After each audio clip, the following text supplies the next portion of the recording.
It was supposed to be a fresh start. After the chaos of the past year, losing her job, her father's death, and the slow disintegration of her relationship, Maya needed somewhere quiet, somewhere far from the noise of her old life. So when she found the listing for the house in rural Pennsylvania, she didn't hesitate. It was too good to be true. 3 bedrooms, a large backyard, and a fireplace, all for a monthly rent she could actually afford. The owner seemed eager to get someone in quickly. No background checks, no long application process, just a handshake deal and the key. But there was one condition. "There's a room upstairs," the landlord, Mr. Rourke, had said, tapping the edge of the coffee table with a knuckle. "Third door on the right. It stays locked. You don't need it anyway. The other 2 bedrooms are more than enough for you." Maya had raised an eyebrow. "What's in it?" "Nothing. Just don't open it," he replied, avoiding her eyes. "Trust me." She should have walked away right then. Any sensible person would have.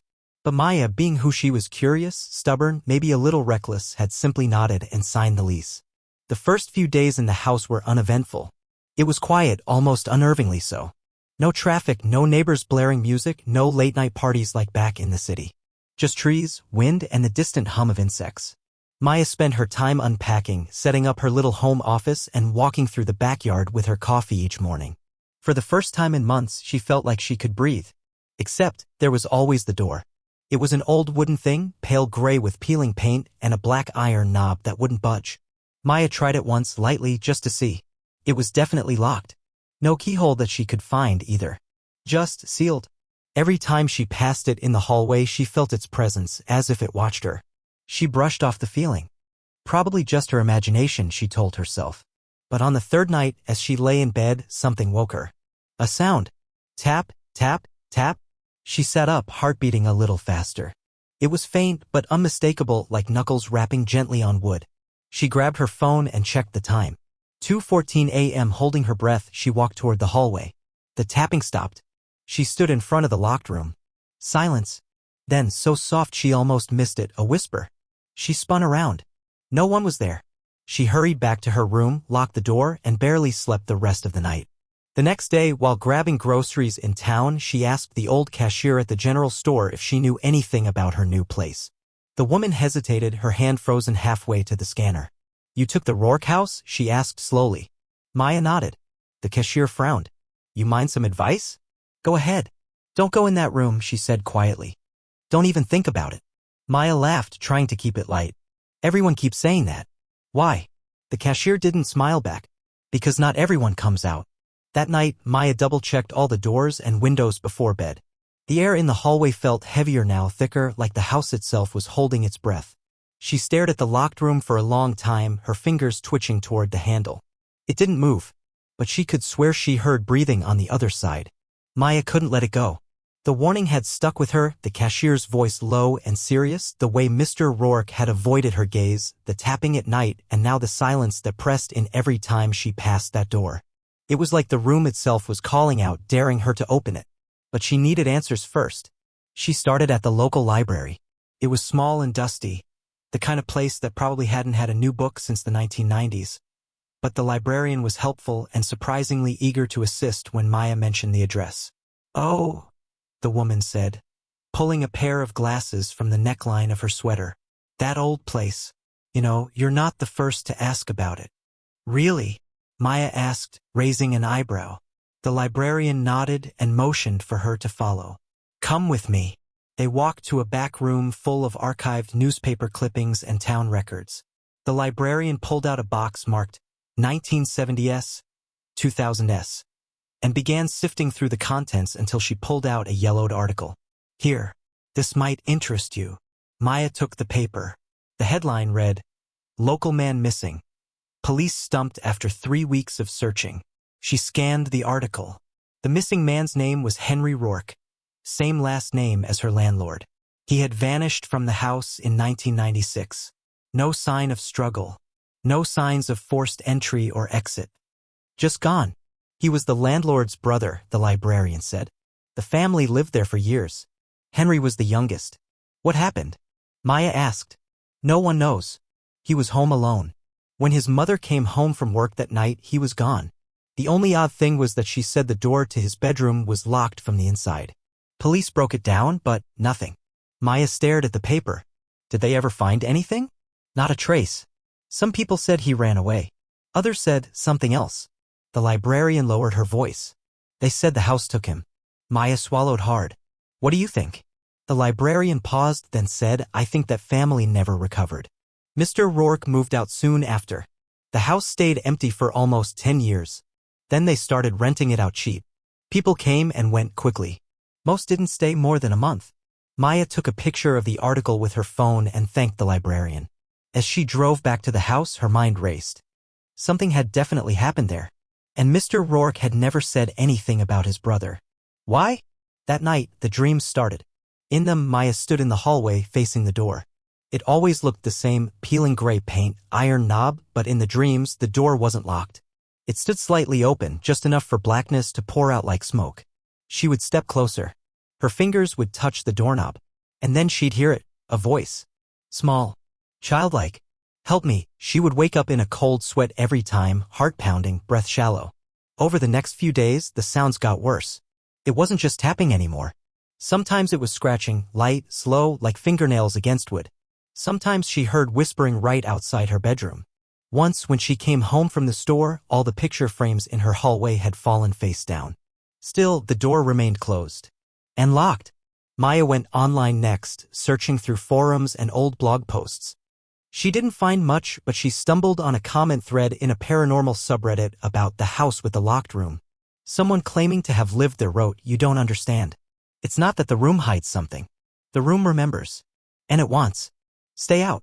The reply had only a few upvotes, but the wording chilled her. It wants. She decided to confront Mr. Rourke. He answered her call after several rings. "You said the room had nothing in it," she said. "But I found the article about your brother." Silence. "Then that room took him." Maya froze. "What?" "He used to play in there when we were kids," Rourke said. "He said he could hear voices from the closet. My parents thought it was just imagination. But one day he locked the door. Said he had to.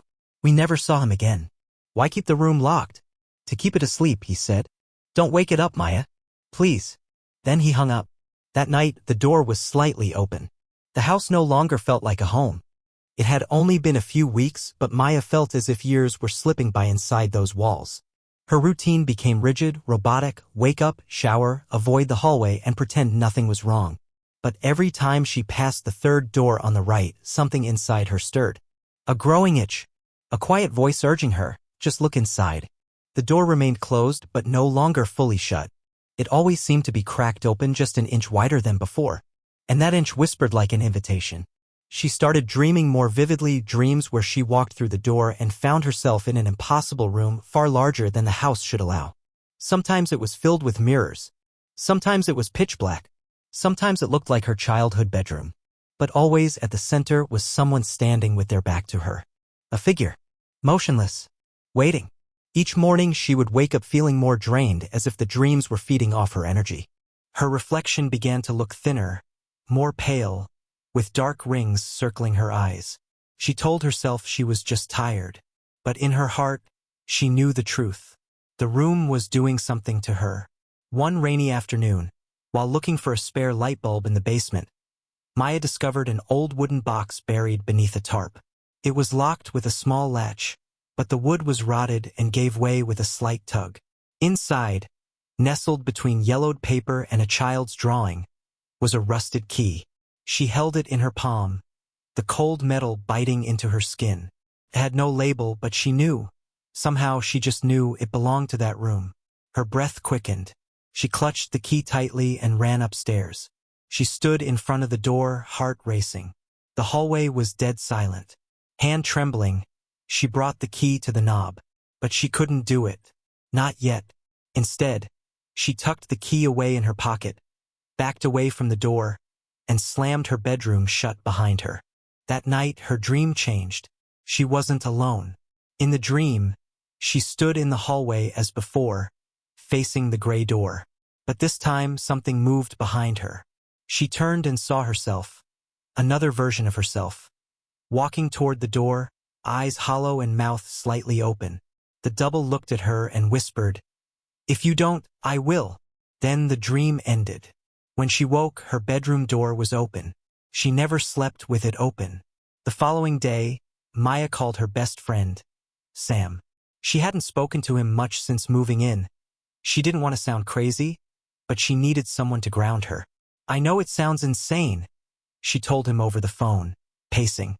"But something's wrong with this house." "You've always had an overactive imagination," Sam said, trying to lighten the mood. "I'm serious, Sam. I found a key, and the door's opening on its own. It's like something's pulling me toward it."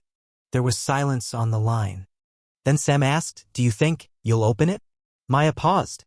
"I don't know." Later that evening, as she stood brushing her teeth, she caught movement in the mirror behind her. A flicker. She spun around, no one. But on the bathroom counter, resting on her comb, was the key. She hadn't put it there. Shaking, she backed out into the hallway. The house was dark except for the faint light under the gray door. It was glowing, just barely, like something pulsed behind it. She wanted to run. She wanted to leave and never look back. But she didn't. Instead, she stepped toward it, every part of her screaming to stop. The door, without her touching it, creaked open a few more inches. She could now see the shape of a desk inside and something else, a shadow that wasn't hers. Then she heard it again. That voice? Low and echoing. "Come in." Maya stood frozen at the threshold. The room, half shrouded in darkness, seemed to hold its breath. A faint bluish light flickered within, the source unseen, as if it pulsed from behind the walls themselves. Dust floated like snowflakes in the still air, disturbed only by her shallow breaths. The voice had gone silent, but its echo lingered. "Come in." She stepped forward. The wooden floor beneath her creaked loudly, unnaturally loud, as if warning her with every step. The door, almost in protest, swung open fully with a groan that made her skin crawl. The room was untouched, as though time had frozen inside. A small bed rested in one corner, perfectly made with faded blue sheets. A desk stood beneath a cracked window, and on the walls were old posters, dinosaurs, spaceships, and one of a 90s cartoon. A child's room. Henry's room. Maya's throat tightened. She took another step. As she moved farther in, the air grew thick and heavy. A chill settled over her skin, not from cold, but from something deeper, like the pressure of unseen eyes pressing down on her from every direction. The light that had drawn her inside now flickered from the old desk lamp, though it wasn't plugged in. It simply glowed, humming faintly. Then she noticed it. The closet. It stood across the room, slightly ajar. A sliver of blackness peeked through. The same blackness from her dreams. There was something about it, something unnatural. The darkness wasn't just absence of light, it felt alive. Maya's feet moved before her mind could protest. Drawn, step by step, toward the closet door. As she reached out to touch the knob, the room changed. The walls trembled. A low hum vibrated through the floor. The posters began to peel themselves from the walls, curling at the edges like burning paper. The glowing lamp dimmed, then pulsed brighter, as if warning her to stop. And then, a voice. But not a whisper this time. A scream. "Help me." Maya jumped back. The sound had come from inside the closet. She staggered toward the desk, her heart pounding. On top of it sat a dusty journal. Its cover read Henry R. in crooked, youthful handwriting. She flipped it open with trembling fingers. March 13th, 1996. The man in the closet talks to me again. He says his name is Caleb. He says he's lonely. March 14th, 1996. Mom says there's no one there. But I see him. I hear him. He says he used to be like me. March 17th, 1996. He says I can stay forever if I just open the door all the way. The entries stopped there. Maya looked back at the closet. The darkness inside rippled as if it had heard her read the words. The door creaked slightly wider on its own. That's when she saw the hand. Pale. Thin. Reaching out from the void, fingers curling over the edge of the door. Maya gasped and stumbled back, knocking over the chair. The hand twitched, then slowly withdrew into the darkness. Then silence. The room held its breath again. She ran. Down the hallway. Down the stairs. Through the front door. Into the cold night, barefoot and shaking. The house loomed behind her, watching. Waiting. She didn't stop until she reached her car. Keys shaking in her grip. She started the engine and drove without direction. Just away. Hours later, parked at a gas station 2 towns over, Maya stared blankly at her hands. She hadn't taken anything with her. No bag, no phone charger, not even shoes. Just the clothes on her back and the journal, still clutched in her hand. She flipped to the last page. A final note, scrawled in different handwriting. More mature. Maybe Rourke's? Do not open the door. If you do, don't speak to it. If you speak to it, don't believe it. If you believe it, you'll never leave. Maya shut the book. She was already too late. Maya didn't sleep that night. She spent the hours parked in her car, eyes scanning the dark corners of the gas station lot, half expecting to see that pale hand reaching through her back seat. But the shadows stayed still. The world outside the house seemed indifferent to what she had seen. The silence here was real, not the kind that whispered. But the house was in her. The door, the room, the hand, and the voice. Even now, she could hear it faintly, not in the air around her, but inside her own thoughts. Come back. She drove to a motel. A cheap one. The front desk clerk barely glanced at her as she checked in, still barefoot and disheveled. In the mirror above the bed, her reflection seemed distant, hollow. She turned the mirror to face the wall. That night, she dreamed again. She was back in the room, only this time the closet door was wide open. The darkness spilled out like smoke curling across the floor. And from within it, a shape emerged, tall, thin, impossibly elongated. Its face was featureless, yet she knew it was looking at her. It spoke without a mouth. You opened the way. She woke screaming. Her phone buzzed. A text from an unknown number. You should never have opened it. She dropped the phone, heart racing. Had someone followed her? Was this a prank? No one even knew she had the key. No one but Sam. Maya called him, desperate for a voice she could trust. Sam, she whispered when he answered. Something's wrong. I saw something. Touched me. I didn't even step all the way in. But now I feel like it's still with me. There was silence. Then Sam asked, very softly, Did you say anything to it? Maya froze. What? In the room, Sam said. Did you speak to it? I think I might have, she replied. Just a word. I answered it when it said, Come in. Sam swore under his breath.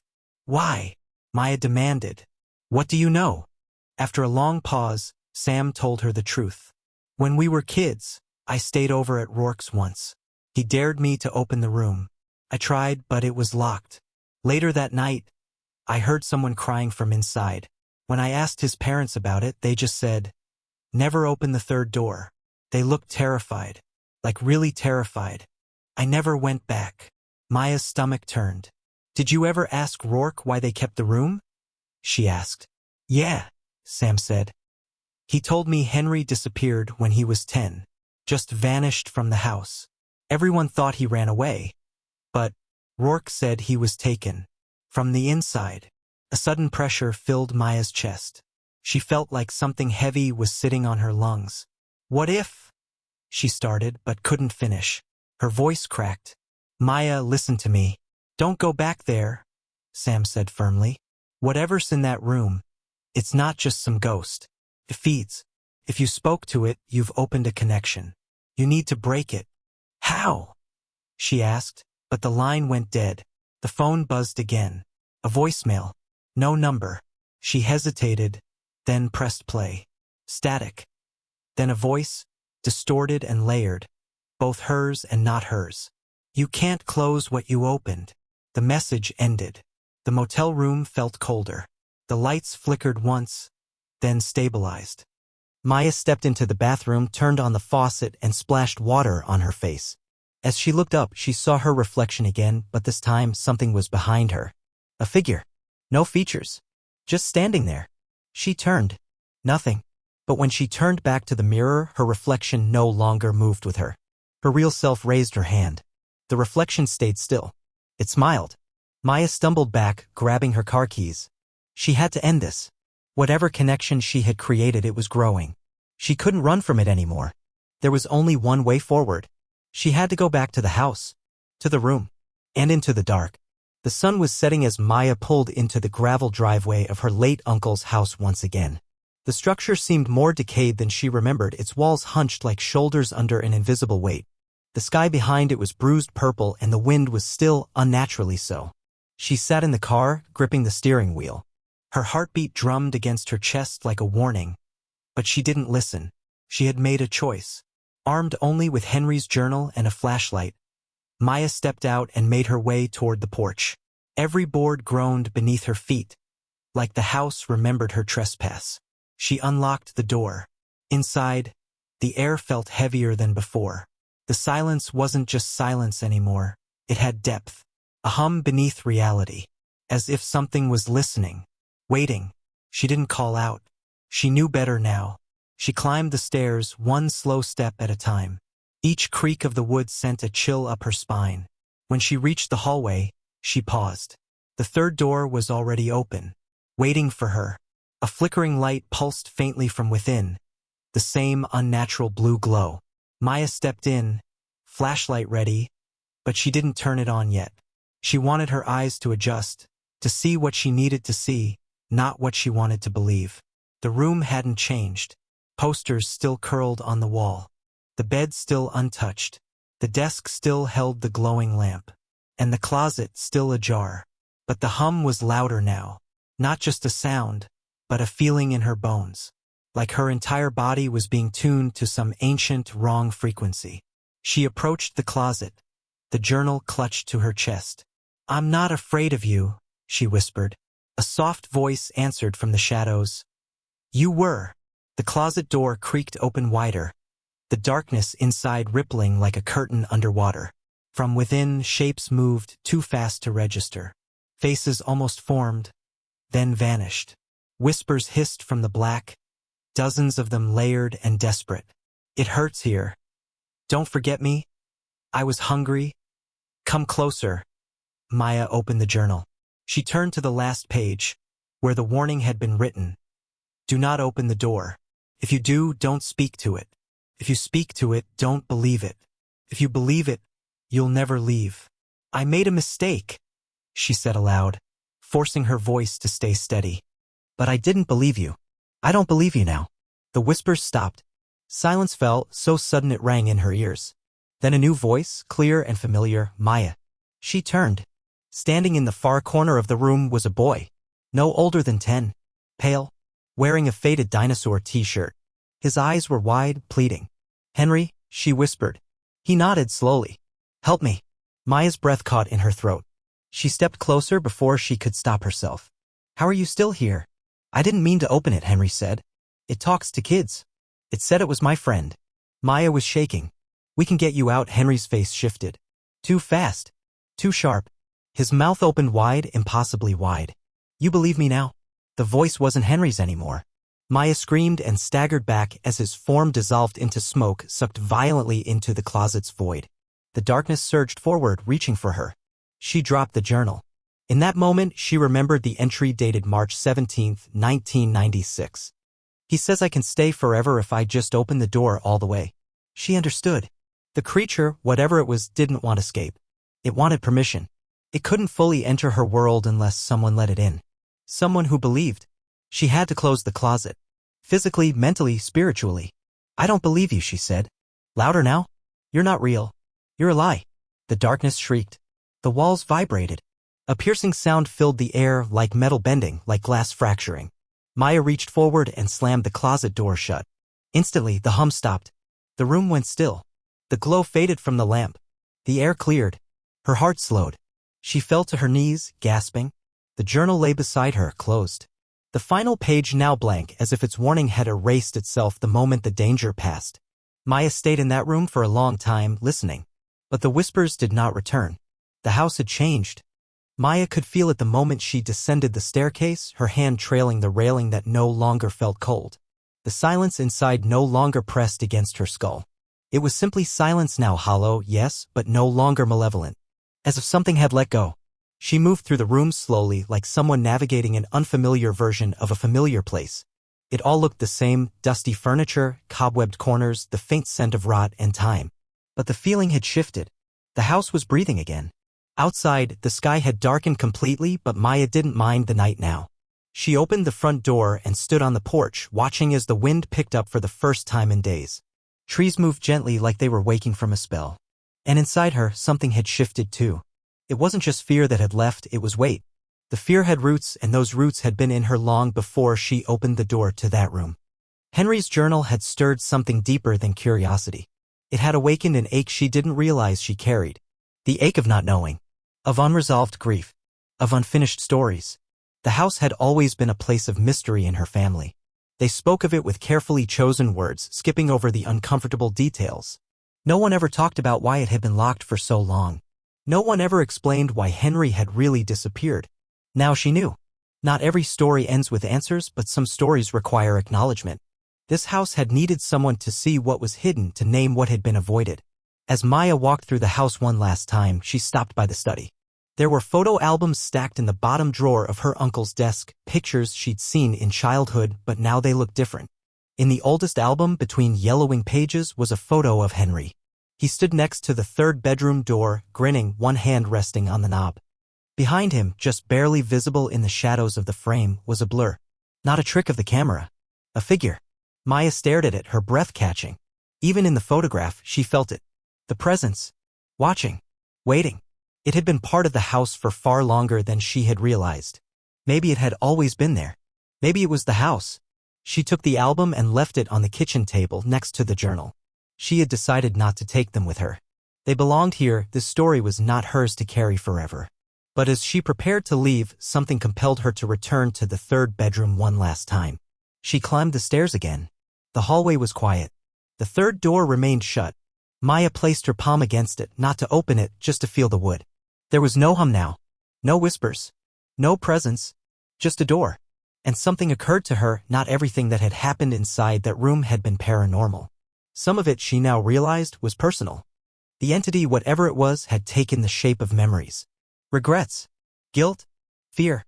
It wore the faces of those who were lost and whispered in the voices of those who had left things unsaid. It was real, but it also fed on what she brought in with her. Grief. Curiosity. A need for closure. You opened the way, it had told her. And maybe, just maybe, she had. Maya descended the stairs one final time. As she reached the front door, she looked over her shoulder, not because she was afraid, but because she felt something watching. Not malevolent anymore. Not quite. Something ancient. Something that remembered. She left the house and locked the door behind her. She placed the key in an envelope and slid it into the mailbox, no name, no return address. Let it stay forgotten. Let the door stay shut. She didn't know what would become of the house, but she knew what she had to do. Maya walked to her car, the night air crisp and real. For the first time in days, she breathed deeply. And this time, when she looked into the rearview mirror, her reflection looked back. And nothing else. 2 months had passed since Maya left the house behind. She had returned to her apartment in Portland, resumed her job, and answered questions from friends with vague, polite deflections. Family stuff, she'd say. Had to sort through some old things. But nothing had truly gone back to normal. How could it? Her nights were quieter now, but not in a peaceful way. She no longer heard whispers, but silence, true silence, had taken on a different texture. She felt it like a bruise, a memory under the skin. And sometimes, in that silence, she would find herself holding her breath, listening, just in case. The changes weren't just in the quiet either. Maya found herself noticing details more acutely. Patterns in wood grain, the way shadows collected in corners, how doors swelled with humidity. She was aware of every threshold, as if some part of her still expected to find something, or someone on the other side. She often thought about the house, not with fear anymore, but with a deep, strange empathy. It wasn't just haunted, it was wounded. Like an old scar on a forgotten part of the family's body. It had needed someone to witness its pain, someone to finally acknowledge it. And she had. Still, she didn't go back. She had no intention of returning, not even to check if the door was still shut. Some places deserved to be left undisturbed once the truth had surfaced. Some stories weren't meant to be lived twice. One afternoon, while organizing her closet, Maya found something wedged in the corner of her suitcase, a small piece of paper. She hadn't noticed it before. It had likely slipped out of Henry's journal before she left it behind. The handwriting was his. Just one sentence: if it ever finds another door, don't open it. Maya stared at the note for a long time, then folded it and placed it in a drawer. She wasn't sure if the warning was literal or metaphorical anymore. Maybe both. Either way, she understood now. Belief was a kind of doorway. Curiosity was a key. And fear? Fear opened doors even faster than faith. Later that week, Maya visited her mother, the first time since everything had happened. They sat in the sunroom, sipping tea, surrounded by plants and the soft murmur of wind chimes. Her mother eventually asked, "Did you find what you were looking for at your uncle's?" Maya hesitated, then nodded. "Yes. But it wasn't what I expected." "You always did have too many questions," her mother said gently. Maya smiled. "Some questions need to be asked." They didn't talk about Henry. Not directly. But her mother looked away for a moment, eyes glassy, and whispered, "I still dream of him, you know." In that same room. Maya didn't say anything at first. Then she asked quietly, "Does he say anything?" Her mother nodded. "Just one thing. Every time." "What?" Her mother met her gaze. "He says, tell her not to open the door." Maya's throat tightened. She reached across the table and took her mother's hand. Neither spoke again for a while, and they didn't need to. Some doors were generational. Later that night, back at her apartment, Maya found herself standing at her bedroom door, hand resting on the knob. The apartment was quiet. Ordinary. Nothing lurking in the shadows. But still, she waited before opening the door. Because now she knew. It wasn't always about haunted houses or cursed rooms or things with too many teeth. Sometimes, the real danger was what we carry with us. What we choose to ignore. What we let fester in silence until it finds a way to speak. A room is just a room. Until we listen. And once you hear it, you're never the same again. 29.